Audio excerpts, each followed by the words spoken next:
C y D. Y así va. ¿Okay? Entonces, esto es un árbol genealógico, ¿cierto? Es un árbol genealógico en el cual nosotros sabemos que este individuo es familiar de este de acá, por ejemplo, ¿no? ¿Quién vendría a ser este de acá? ¿Es familiar o no? Este con este. Este con este. ¿Es familiar o es familiar muy lejano? ¿O no es familiar? Este es hijo de acá, ¿cierto? ¿Desde acá qué pasa con este? Se casa. No, se casa. Desde acá es símbolo de unión, ¿vale? Es símbolo de unión. Entonces, él se casa. Simplemente, esto no es familiar en absoluto. ¿No? ¿Por qué? Porque este se ha casado, tipo, este es su papá. El papá tuvo un matrimonio anterior con esta señora, la cual no tuvieron hijos. Esta señora es su árbol genealógico. ¿Este de acá tiene algún tipo de relación con este? En absoluto, ¿cierto? Entonces, ¿qué es lo que busca la consanguinidad? La consanguinidad justamente busca enlazar o interpretar estas relaciones, ¿no? Pongamos aquí tenemos esto y esto. Ahora sí, este individuo con el de acá, sí, cierto, sería su nieto. Entonces, aquí, ¿no? Entonces, la consanguinidad justamente busca, ¿sí?, saber las relaciones que hay entre individuos. Y parentesco.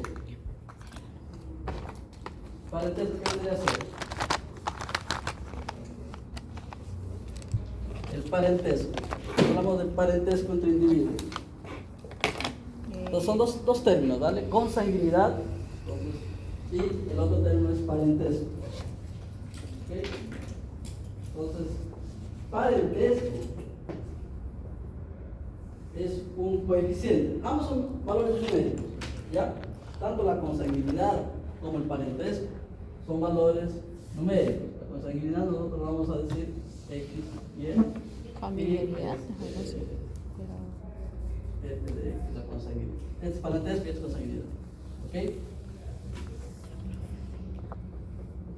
es parentesco y este es Consanguinidad.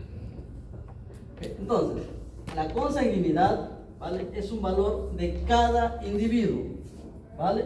Es un valor de cada individuo. Cada individuo tiene un índice de consanguinidad. Y quiere decir qué tan, o sea, es la probabilidad de que sus alelos sean iguales en el mismo locio. ¿Se acuerdan que era locio? Para empezar, aquí tenemos una célula, ¿cierto? Aquí tenemos el cromosoma. Tenemos cromosomas, entonces nosotros sabemos que cada cromosoma vamos a tener loci en el cual están ubicados los alelos, ¿cierto? Si estos alelos son iguales, lo representamos de esa forma. Si estos alelos, vamos a ver de otro gen, son diferentes, lo vamos a representar de esta forma. ¿Ok? Entonces, la consanguinidad, ¿sí?, la consanguinidad me dice la probabilidad, ¿sí?, de encontrar, ¿sí?, alelos iguales en el mismo locio. ¿Ok? La probabilidad de encontrar alelos iguales en el mismo locio. Entonces, ¿cómo es que nosotros llegamos a tener alta consanguinidad? Cuando tenemos individuos homocigotos o heterocigotos. Homocigotos, ¿cierto?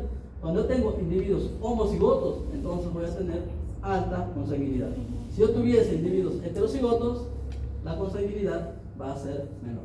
Entonces, mientras más parentesco, ahora voy a introducir el término parentesco, mientras más parentesco tengan los individuos, va a tender a tener mayor consanguinidad. Si los individuos son súper separados, entonces va a tender a ser heterocigoto. ¿Ok?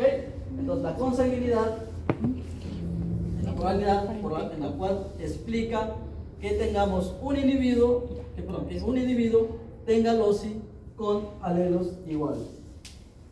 Es un valor de cada individuo, es decir, A tiene un índice de consanguinidad, un coeficiente de consanguinidad. N tiene su coeficiente, M tiene su coeficiente. Cada individuo va a tener un coeficiente de consanguinidad. Y el parentesco es la relación entre dos individuos, ¿sí? Es el coeficiente en el cual dos individuos comparten los mismos genes. ¿Ok?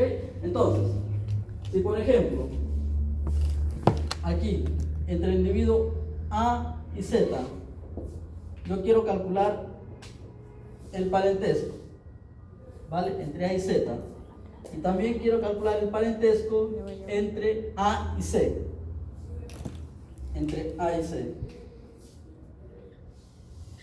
¿Cuál será mayor? ¿Cuál tendrá un? ¿Cuál tendrá un parentesco mayor? ¿A y Z o A y C? A y Z, ¿cierto? Habíamos visto justamente que es su nieta. ¿No? Es su nieta. En acá no hay ningún tipo de relación. Entonces el coeficiente de parentesco va a ser mayor en este individuo. Entonces el parentesco compara dos individuos, ¿vale? El parentesco compara dos individuos. La consanguinidad es de cada uno de ellos. El parentesco me dice la probabilidad de encontrar individuos que tengan la misma cantidad de genes. A mayor sea esa probabilidad, entonces los individuos van a tener mayor cantidad de genes igual, ¿no? Un parentesco del 100%. Un parentesco del 100%. ¿Qué quiere decir esto? Que los individuos son gemelos, porque van a tener la misma cantidad de genes. Entonces, un parentesco del 0%, simplemente los individuos no tienen ningún parentesco. ¿Ok? Entonces, todos los individuos, yo el parentesco lo puedo sacar de todas las poblaciones. Es más, aquí, por ejemplo, nosotros, si queremos sacar un índice de parentesco, lo podemos hacer. Entonces, va a haber un valor mínimo. Si, por ejemplo, son de la misma ciudad, ese valor va a aumentar. Si son de ciudades diferentes, la probabilidad va a ir disminuyendo, así, ¿no? Entonces, nosotros podemos sacar el parentesco a cualquier individuo. ¿Qué tenemos que tener? Su árbol genealógico. ¿Ok? Entonces, nosotros podemos calcular tanto el parentesco como la consanguinidad a partir del árbol genealógico, a partir de las covarianzas entre individuos. Ahora vamos a ver cómo calculamos, ¿vale? Yo lo puedo calcular. O también a través de biología molecular, ¿sí? A través de marcadores moleculares, ¿sí? Que me permiten pues calcular de una manera mucho más eficiente esto de acá, ¿no? Entonces puede ser de una manera tabular, ¿sí? Solo con las covarianzas, o a través de biología molecular, que es hacer, ahí sí voy a ver consanguinidad, por ejemplo. Exactamente, son alelos iguales o alelos diferentes, ¿no? En parentesco también, si tienen la misma cantidad de genes o no, o perdón, cantidad no, si tienen los mismos genes, sí o no. Entonces va a ser mucho más exacto. ¿Ok? Pero, ¿cuál es la desventaja? Que es bastante caro. Entonces, utilizar biología molecular para encontrar parentesco con sanguinidad va a ser súper caro. Entonces, en una población normal, ¿es bueno o es malo tener consanguinidad? Malo. ¿Por qué? Por las diferentes, ¿cómo se llama?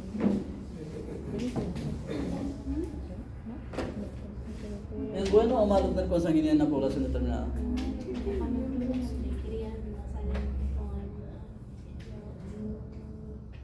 Exacto. Entonces, básicamente, cuando yo tengo consanguinidad alta, quiere decir, por ejemplo, que aquí sin ánimo de mutación. qué sé yo, este matrimonio tuvo un hijo. Aquí ellos no se conocieron, el primer matrimonio, y ellos dos se casan. Sin saber, está casando con su medio hermano. ¿Okay? Está casando con su medio hermano. Entonces, la consanguinidad va a ser súper alta, el parentesco va a ser súper alto, porque es mamá, hija, perdón. Entonces, esto es, por ejemplo, a nivel de genotipo súper peligroso. ¿Por qué? Porque da origen justamente a genes deleterios o genes que pueden ser perjudiciales. Sin embargo, ¿sí? Para crear una raza, por ejemplo, ¿no? A nivel de creación de razas o de aumentar producción determinadas, la consanguinidad es recomendada. ¿Por qué? Porque al tener alta consanguinidad estoy diciendo que, supongamos aquí, que el genotipo AA me da alta producción, qué sé yo, 30 litros de leche, ¿cierto? Y el genotipo heterocigoto me da 10 litros de leche. ¿Y a qué voy a preferir? ¿Tener homocigotos o tener heterocigotos? Homocigotos, ¿no? Entonces, digo, y esto justamente ¿me dan alta consanguinidad o baja consanguinidad? Alta. Entonces, producción y consanguinidad están yendo de la mano. Sin embargo, yo cuando hago un cruce no estoy seleccionando un solo gen, no estoy seleccionando un solo gen. Entonces, estoy seleccionando todo el individuo con todos sus genes. Y ahí va a haber justamente genes deleterios cuando son homocigotas, ¿sí? Se van a expresar y el individuo pues va a empezar a tener problemas morfológicos, problemas genéticos. ¿Ok? Entonces, la consanguinidad es buena hasta cierto punto. A nivel de producción, por ejemplo, ¿cuándo es utilizado, así súper utilizada la consanguinidad? ¿En qué individuos? ¿En qué especies? En pollos, ¿cierto? En pollos, por ejemplo, se busca una mayor productividad, mayor crecimiento al mes. Ya el pollo está saliendo a venta, ¿no? Entonces, crece súper rápido. Sin embargo, si ese pollito lo dejamos 3, 4, 5 meses, va a empezar a tener problemas de salud, ¿no? Entonces, a nivel productivo es perfecto, pero a nivel de bienestar animal es súper peligroso, ¿no? Otra especie que fue creada también a punta de consanguinidad son los ratones de laboratorio, ¿sí? Los ratones de laboratorio son individuos perfectos ¿por qué? Porque sabemos que son homocigóticos, la mayoría son genes que están en su estado homocigoso, ¿no? Pues son perfectos para probar medicamentos y tal. Sin embargo, también ¿no? Son individuos que a lo largo de sus vidas, si no hay un cuidado bueno, van a empezar a crear enfermedades y en cuanto a bienestar animal son peligrosos. ¿Ok? Entonces, en una producción normal, ¿sí? En una hacienda, en un productor normal de a pie, no se recomienda tener alta consanguinidad. ¿Ok? Se recomienda que la consanguinidad sea lo menor posible. ¿Ok? Sea lo menor posible. Ok, entonces, ¿cómo nosotros vamos a calcular la consanguinidad?